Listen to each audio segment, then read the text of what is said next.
सुप्रभातम बच्चों, मैं आपकी संस्कृत अध्यापिका। आज मैं आप लोगों को संस्कृत व्याकरण में पाठ 2 संधि पढ़ाऊंगी। बच्चों आइए देखते हैं संधि किसे कहते हैं, संधि का क्या अर्थ है। संधि का अर्थ होता है जोड़ अथवा मेल। संधि शब्दों के मिले हुए उच्चारण का एक रूप है, अतः दो शब्दों के मिलने से जो वर्ण संबंधी परिवर्तन होता है उसे हम संधि कहते हैं, या दो वर्णों के मेल से जो परिवर्तन होता है उसे क्या कहते हैं, संधि कहते हैं। अब देखिए संधि के भेद। संधि के कितने भेद हैं? संधि के 3 भेद। संधि 3 प्रकार की होती है। पहला है स्वर संधि। स्वर संधि को हम अच संधि भी कहते हैं। इसके पहले आप लोग माहेश्वर सूत्र पढ़े बच्चों। माहेश्वर सूत्र में अच प्रत्याहार आया होगा। माहेश्वर सूत्र में शुरू के जो 4 सूत्र हैं वे सभी क्या है, स्वर है, उसे अच भी बोलते हैं। तो स्वर संधि को हम अच संधि भी कहते हैं। जब पहले शब्द का, आइए देखते हैं स्वर संधि किसे कहते हैं। जब पहले शब्द का अंतिम स्वर दूसरे शब्द के आदि स्वर से मिलता है, आदि इस पहले वाले स्वर से मिलता है, तो इसे स्वर संधि कहते हैं। किसे कहते हैं? जब पहले शब्द का अंतिम और दूसरे शब्द का पहला अक्षर या वर्ण मिलता है, उससे जो परिवर्तन होता है उसे क्या कहते हैं, संधि कहते हैं। जैसे देव धन आलय। अब यहाँ पे देखिए देव का अंतिम स्वर क्या है, वह है, और आलय का पहला स्वर क्या है, आ है। तो क्या हो गया है, देवालय। देव का अ अल्प हो गया और आ, तो अ और आ मिलकर के आ हो गया है, इसलिए यहाँ पे देवालय हो गया है। अब देखिए व्यंजन संधि। व्यंजन संधि किसे कहते हैं? व्यंजन संधि को हम हल संधि भी कहते हैं। हल का मतलब है जो प्रत्याहार आप लोग पढ़े थे, माहेश्वर सूत्र पढ़े हैं, उसी में 5वें सूत्र से लेकर के 14वें सूत्र तक वे सभी क्या है, हल के अंतर्गत आते हैं, तो उसे हल प्रत्याहार बोलते हैं। और व्यंजन संधि को हल संधि भी करते हैं। तो जब पहले शब्द का अंतिम व्यंजन, स्वर संधि में क्या था कि पहले शब्द का अंतिम स्वर और दूसरे शब्द के आदि स्वर से जुड़ता है। अब व्यंजन संधि में क्या है कि जब पहले शब्द का अंतिम व्यंजन दूसरे शब्द के आदि स्वर या व्यंजन से मिलता है तो उसे व्यंजन संधि कहते हैं। जैसे दिक धन गज। यहाँ पे दिक में क क्या है, व्यंजन है, और गज में ग क्या है, ग में अस्वर मिला हुआ है।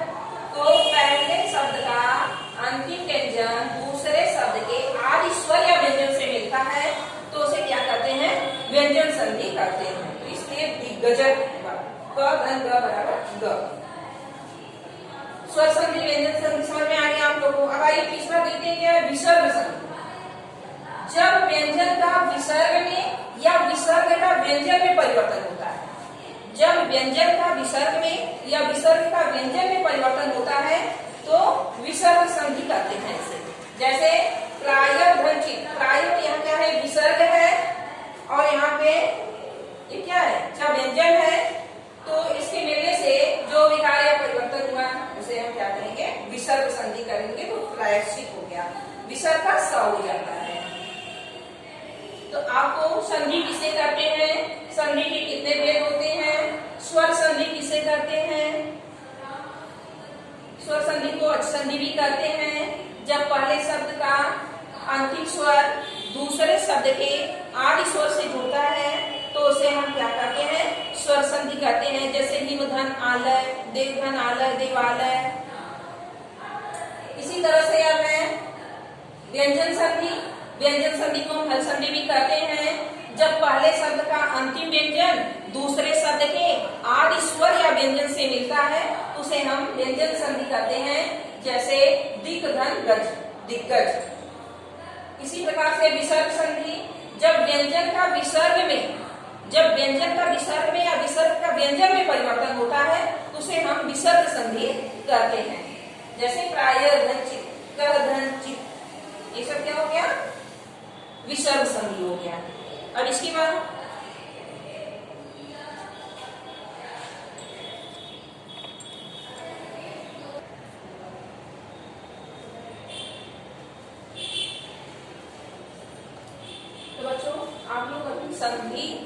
संधि के कितने भेद होते हैं, स्वर संधि, व्यंजन संधि और विसर्ग संधि के बारे में पढ़े। अब आइए हम देखते हैं स्वर संधि। स्वर संधि को अच्छ संधि भी कहते हैं, अभी आप लोगों ने पढ़ा। अब देखते हैं स्वर संधि किसे कहते हैं या स्वर संधि कितने प्रकार की होती है। स्वर अनेक हैं और उनके अलग अलग मिलने के अनुसार अलग अलग संधियां होती हैं। स्वर संधियां कई प्रकार की होती हैं, जैसे दीर्घ संधि है, गुण संधि है, वृद्धि संधि है, यड़ संधि है और अयाड़ी संधि है। स्वर संधि के कई भेद होते हैं, जिसमें से आज हम आप लोग को 5 स्वर संधि के भेद पढ़ाएंगे। पहला है, इसमें देखिए गुण संधि, दीर्घ संधि। स्वर संधि के पहले भेद में है दीर्घ संधि।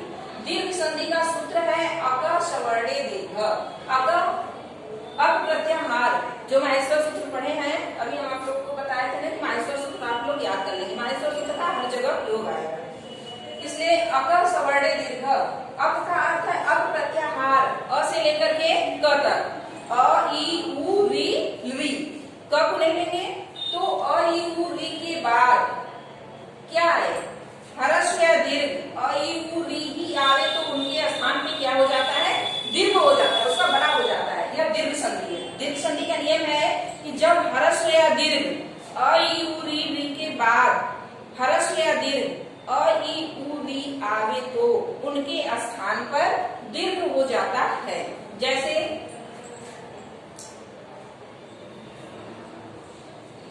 इम धन आलय, इसका पहला उदाहरण है। इसकी परिभाषा आप लोग यही पढ़े ना, जब अ ई उ री के बाद क्या है, ह्रस्व या दीर्घ, छोटा या बड़ा। ह्रस्व छोटा होता है, दीर्घ में बड़ा होता है। जब अ ई उ री के बाद ह्रस्व या दीर्घ अ ई उ री आवे तो उसके स्थान पे दीर्घ हो जाता है। अब यहाँ पे है हिम धन आलय, यहाँ पे अ है, हिम में क्या है, अ है, और यहाँ पे क्या है, आ है। तो अ धन आ मिलकर के क्या हो गया है, आ हो गया है। तो इसका क्या शब्द बनेगा, हिमालय।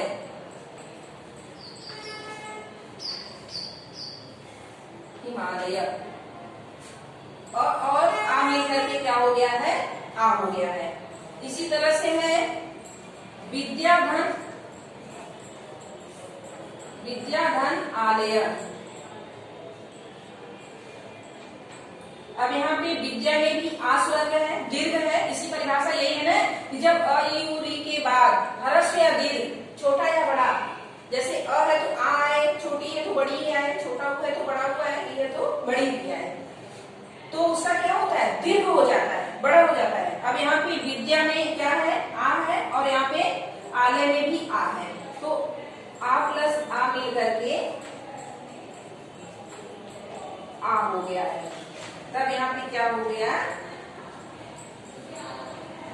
विद्यालय।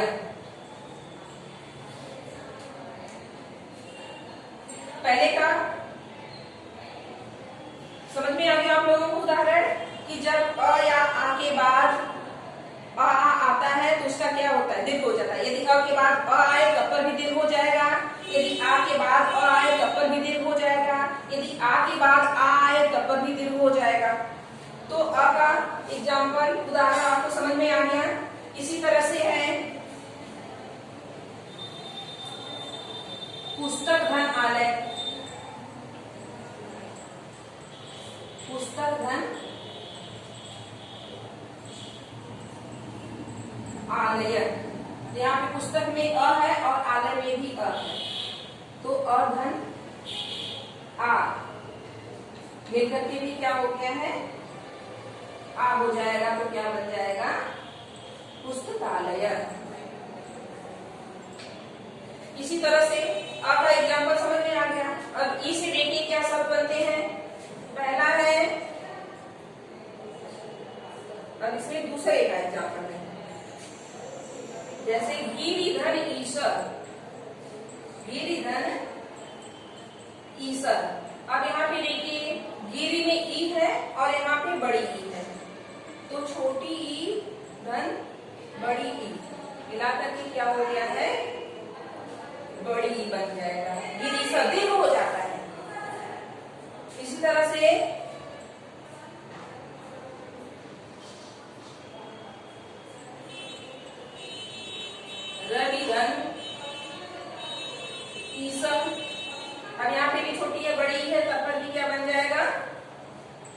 यहाँ पे क्या हो जाएगा, गिरिधन ईसा मिलकर के क्या हो गया है, गिरीश बन जाएगा। रविधन ईस, अब यहाँ पर भी ई धन ई बराबर बड़ी हो गया है, तो क्या हो जाएगा, रवीस।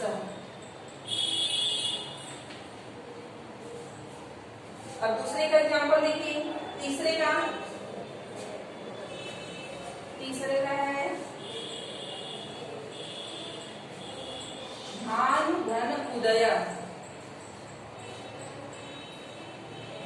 अब यहाँ पे क्या है, भानु में छोटा ऊ है और यहाँ पर भी क्या है, छोटा ऊ है, तो क्या हो जाएगा, बड़ा ऊ हो जाएगा, दीर्घ हो जाएगा उसका। तब इसका शब्द क्या बनेगा, भानुदय बराबर भानुदय, नफे बड़ा ऊ की मात्रा हो जाएगी।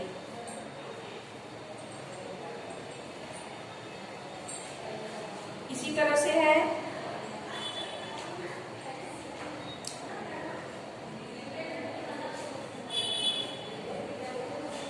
वधूधन उत्सव।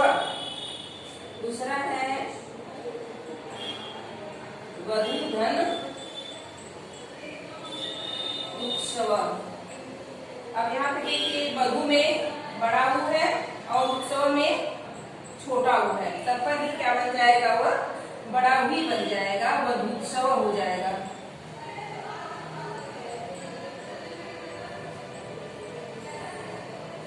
इसी तरह से है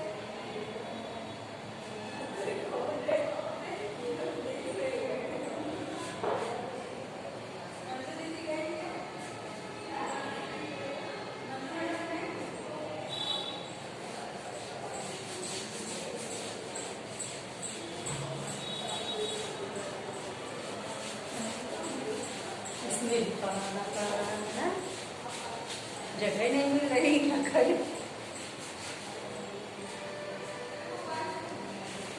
इसी तरह से देखिए, अ का और ई का समझ में आ गया, और उ का। इसी तरह से चौथा है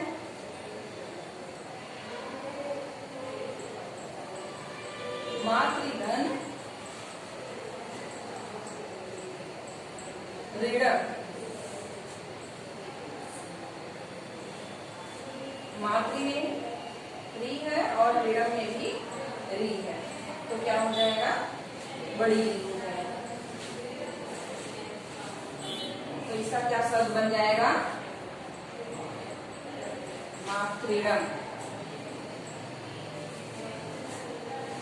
बच्चों, आज आप लोगों को संधि किसे कहते हैं, संधि के कितने भेद होते हैं, संधि के 3 भेद होते हैं, स्वर संधि, व्यंजन संधि और विसर्ग संधि मालूम हुआ। अब है स्वर संधि के कितने भेद होते हैं, स्वर संधि के 5 भेद होते हैं। 5 भेद में से आज आप लोग स्वर संधि के पहले भेद को दीर्घ संधि के बारे में आप लोग पढ़े। दीर्घ संधि का सूत्र है आकाश वर्णे दीर्घ। तो इसकी परिभाषा है कि यदि ह्रस्व या दीर्घ अ ई उ री के बाद अ ई उ री आवे तो उसके स्थान पे क्या हो जाता है, दीर्घ हो जाता है, उसका बड़ा हो जाता है। तो बच्चों, आज के लिए बस इतना ही, और अगले वीडियो में मैं आप लोगों को और इसके आगे का बताऊंगी। आप लोग संधि किसे कहते हैं, संधि कितने भेद होते हैं, जितना मैं आज पढ़ाई हूँ इतना कॉपी में लिख लेंगे।